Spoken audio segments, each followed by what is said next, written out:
also that we provide is an analysis about, and I think this is important, how the new environmental governance structures that are being created through this analysis of land use and material energy flows.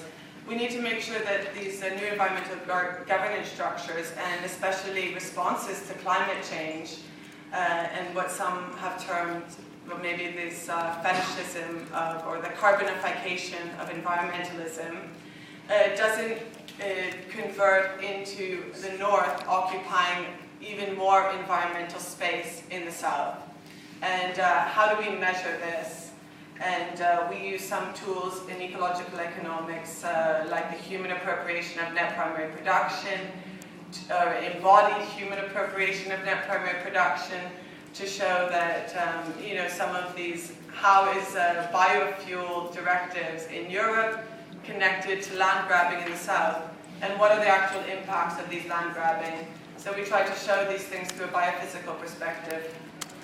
And okay, so then continuing on to Lucy's second question, that was more I was answering about the theoretical support.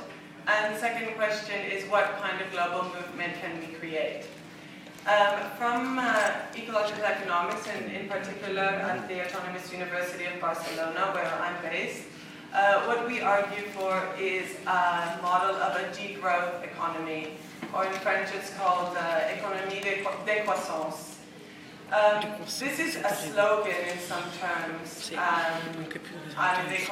idea is not to focus on degrowing the economy any more than the economy should be based, as it currently is, on just growing without any reason.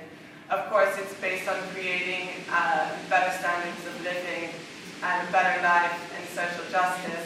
But we use the term degrowth as a slogan, and what we do want to degrow actually is the material and energy throughputs of the economy.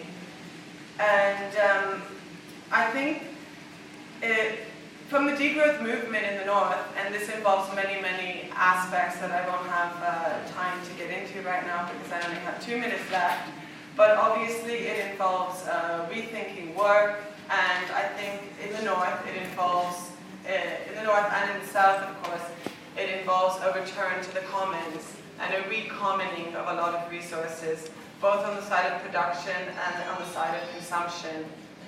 And the degrowth perspective, what we see is that our biggest allies are the environmental justice movements and the environmental justice struggles that are taking place in the South. And the question for us is, how do we make these links to make people realize the impacts?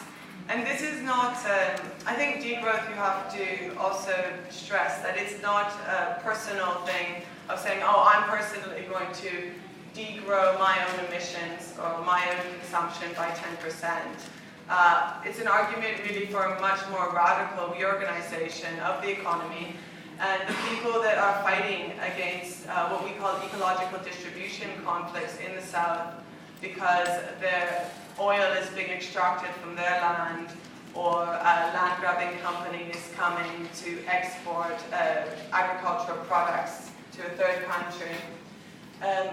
We think that making alliances with these movements and the degrowth movement in the North is the best way forward. So, yeah, I think this question about the languages that we can use both in the North and in the South, this issue of recommoning of resources is very, very important.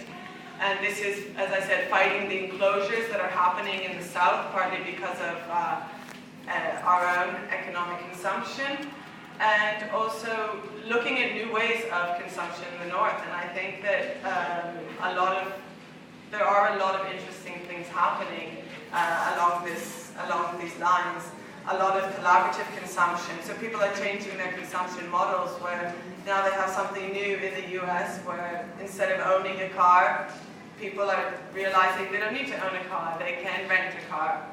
And this is not green consumerism. I think it's important to differentiate this transformation of consumption models and move away from the talking about green consumerism to really a more radical reorganization of what northern consumption systems can be like.